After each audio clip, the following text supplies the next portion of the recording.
G'day guys, I'm Chris the Ultimate Recycler. We're back at the shop today to try and get another video in the series of the Great Shop Cleanup.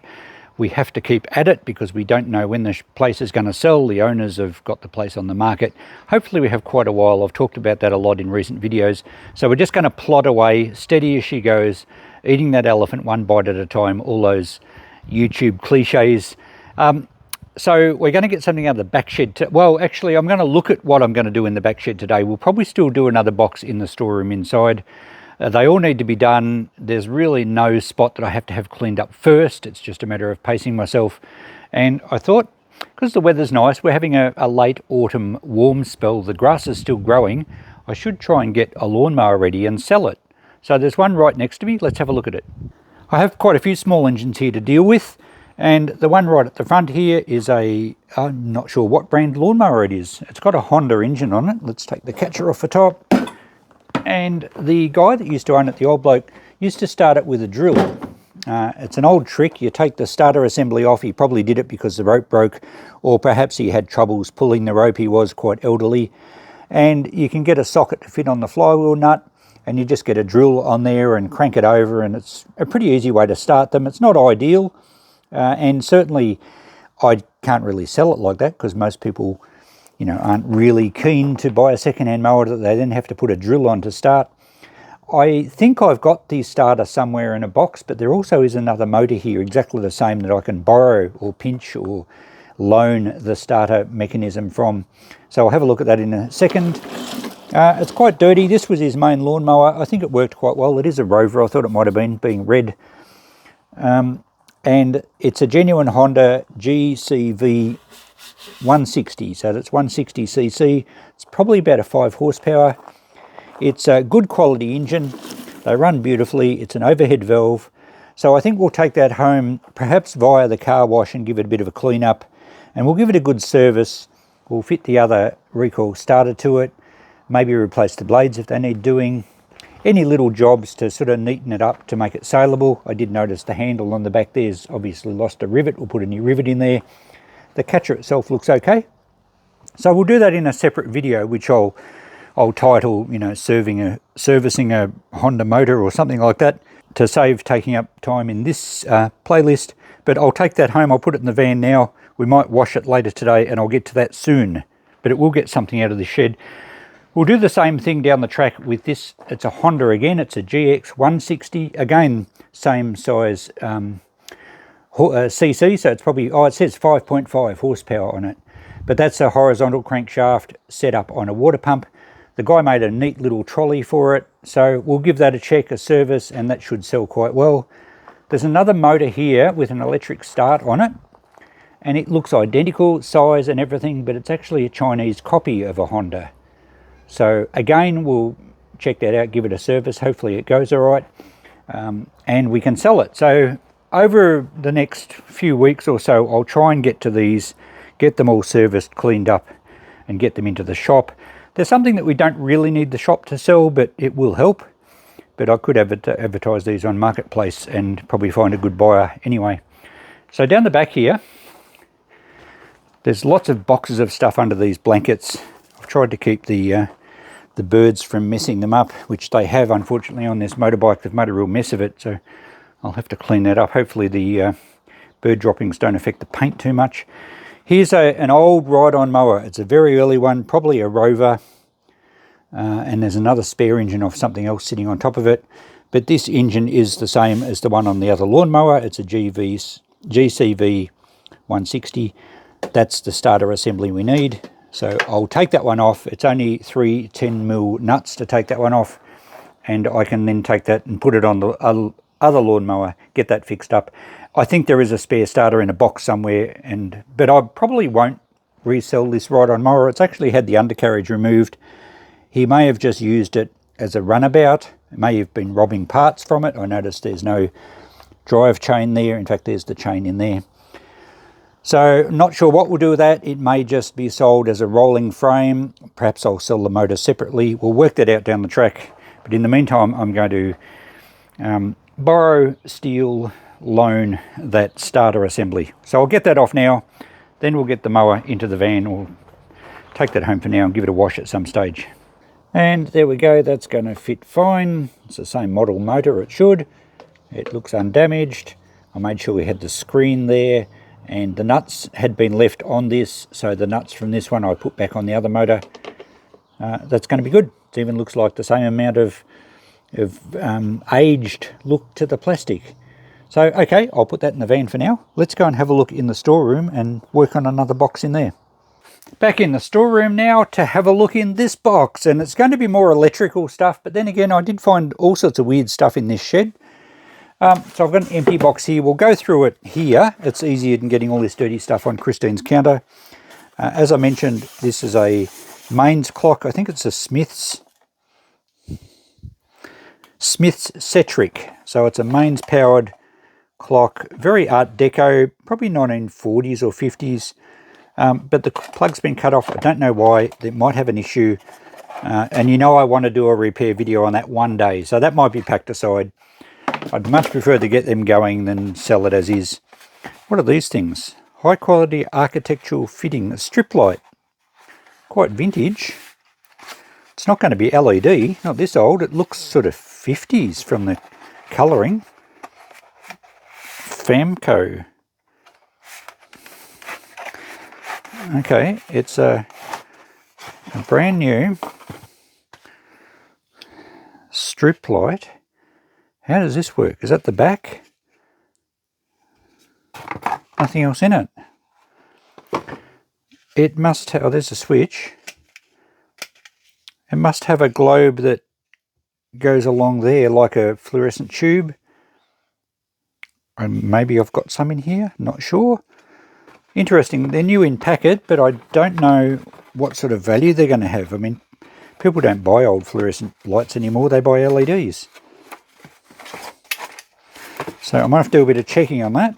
We'll check those out and see what we can get for those. Another long box says a bright light. The right light, it's another type of, oh, this looks better.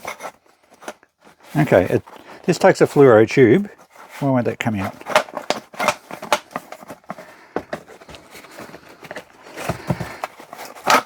There we go. Does it take a fluoro tube? No. Just takes a bayonet style globe in that end. Has the fitting missing that end? Maybe it had a like a perspex or acrylic tube and the globe was in there. So quite sort of almost Art Deco again. Art Deco into retro, 1950s perhaps. Yeah. I don't know that it's new. No, it's not new old stock. It's got a wire in it. So if we find a clear acrylic tube, that would sell quite well. A strip light lamp. Oh, is this the globe? I think this is the globe that suits the light we just had, or the other one. Interesting old globe. Alright. Gonna have to do a fair bit of checking on these. Here we have another little, oh, multiple strip lights. They're globes. That's the same globe we just had. So maybe these for under benches or in display cabinets or something. So 3 joined together in series. I'm not sure what I'm going to do with those. They're very corroded. Not really worth much for scrap. They are aluminium. A little bit of wiring. I'll chop the wiring off. It's the old rubber wiring that's gone rock hard. I don't know if they're worth, so I might put the 3 together. I'll chop the wires off, put the 3 together. Might clean up a little bit for $5 on them. Not sure. Don't think there's much value there. And here we have, oh, here's a little light. Okay. It's probably 12 volt, is it? Or 240? Like a little caravan light. 32 volt DC. Okay. Not sure that it's going to have much value. As I said before, people don't generally buy these old, whoops, incandescent ones. There's another globe. They're pretty cool looking globes. It's a strip light lamp.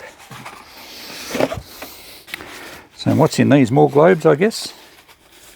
Opal tubular lamp. 240 volt one, 60 watt. Obviously new old stock. And Does this suit the original lamp we pulled out? Oh, there we go. That suits this one. Let's put it in that way first, do we? Oh, will it fit? I think it will. I'm pretty sure that's what suits it. Just not sure how we get it in. Maybe we'll have to loosen the nut off. There we go. So that will sell quite well. That's cool. I'll put that back in there. It's getting all dirty now. And we have another one as well. Spare globe. Okay, what else is in here? Let's get away from globes. We have some Davy pump parts. Large O-rings. They still feel reasonably flexible, but I think if someone's going to recondition a pump, they're probably not going to put very old O-rings in it. What have we got in here? Oh, more O-rings. Yeah.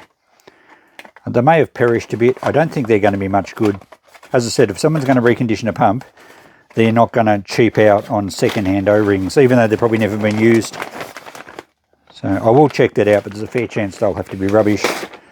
That's another one. We have some basic plumbing fittings, just PVC pipe.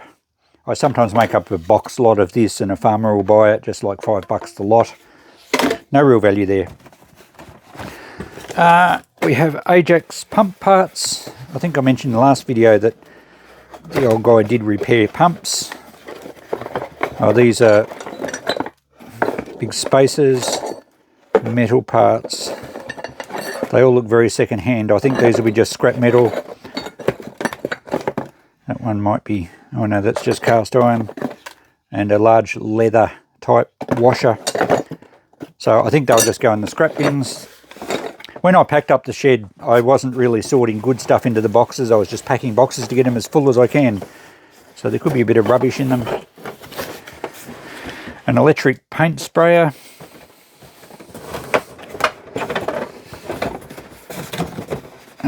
I don't think it's new.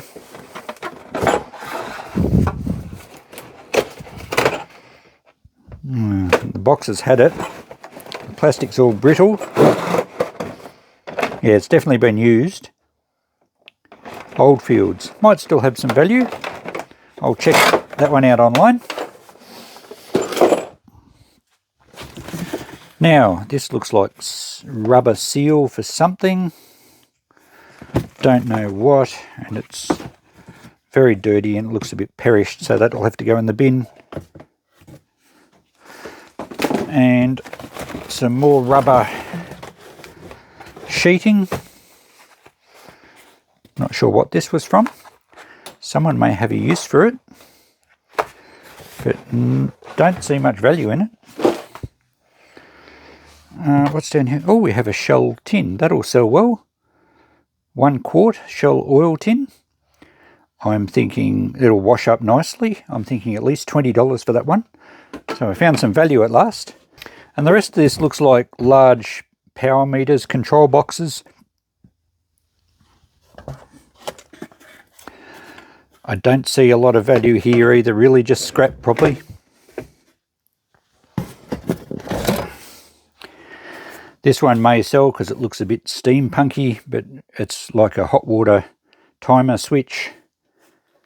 But yeah, these are too old to have much use. They're only going to sell to someone that's either fabricating metal art out of old bits and pieces, or someone that just likes steampunk. So there's 2 or 3 of the others all much the same. We won't get much there. I might put them all in a box and put $5 a pick on them or something like that. Might get 10 for that one. But really not much value there, I'm afraid. And now, after cleaning everything up and doing some checking and testing, we have everything laid out for the final prices.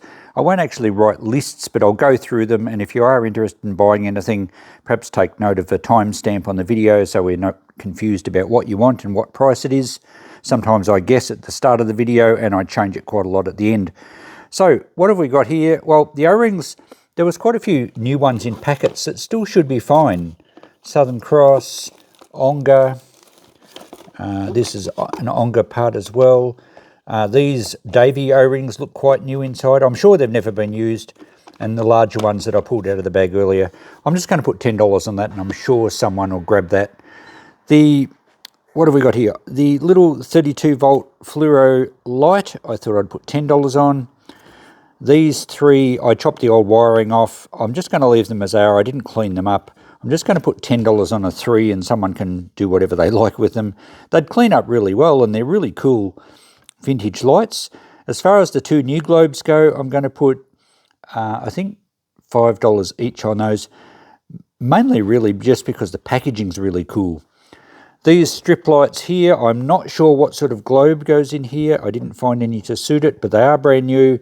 And because the packets are in such good nick, and I think they're probably 1950s or 60s, I'm going to go $10 each. So that one goes back in that box, that one's full. So $10 each there. This is the best out of the lot, I reckon. Although the shell tin's pretty good, it cleaned up very well.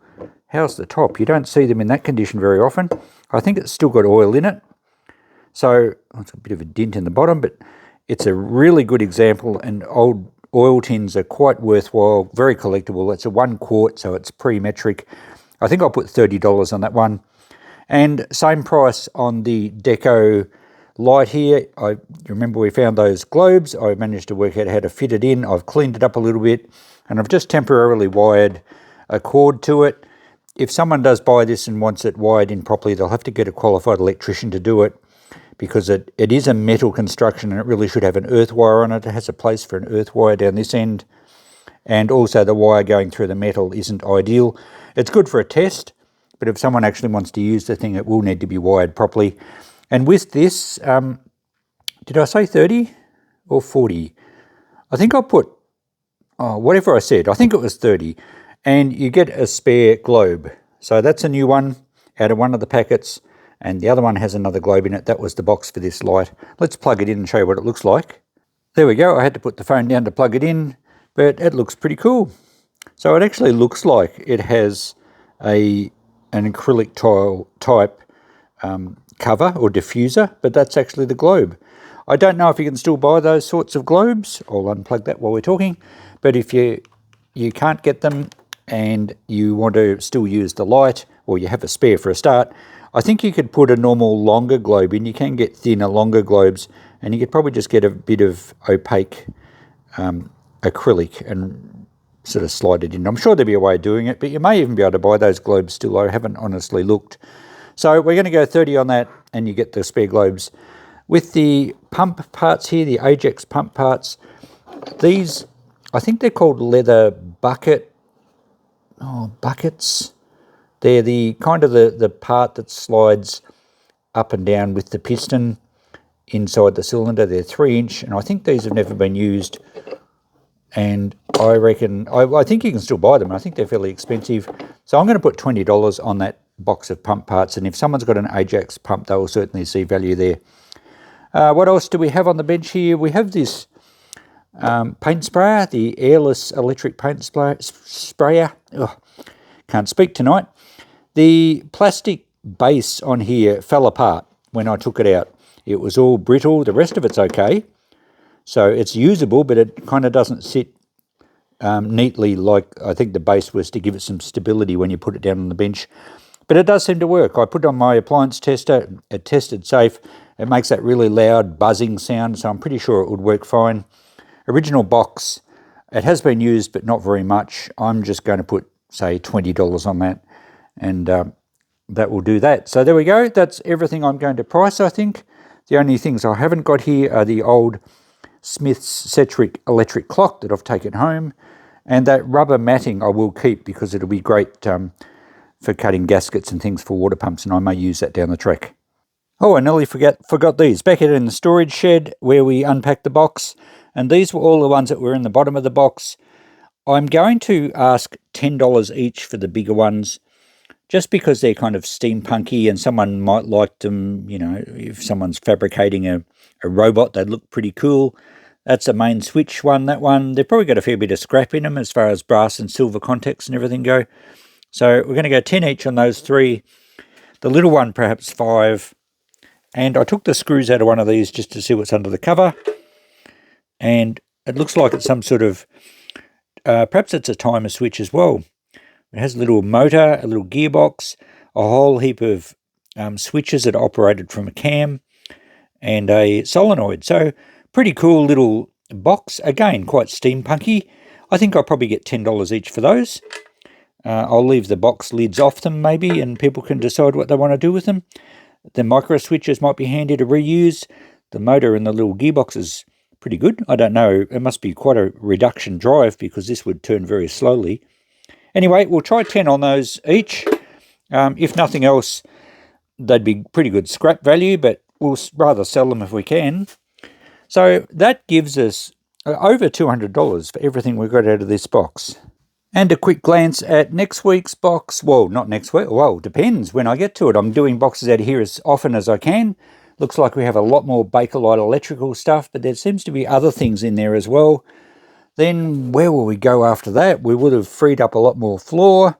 Perhaps we'll start at the top and work our way down this shelf in the middle. So lots of interesting stuff to come and lots more space to be made. So thanks for watching another episode, guys. I hope you're enjoying this. I'm really enjoying making space. I'm enjoying discovering things that I'd forgotten I owned. Some stuff I didn't even know I owned, I don't think. Thank you for all those people that are becoming members. I've got members joining on all of my tiers through the YouTube, what's that called? The Friends of the Channel, then the Inner Circle on Patreon, and the VIP Patreon members. I've got multiple members on every level, and I really appreciate your support. Some of you guys just want to support the channel and aren't even interested in any of the benefits.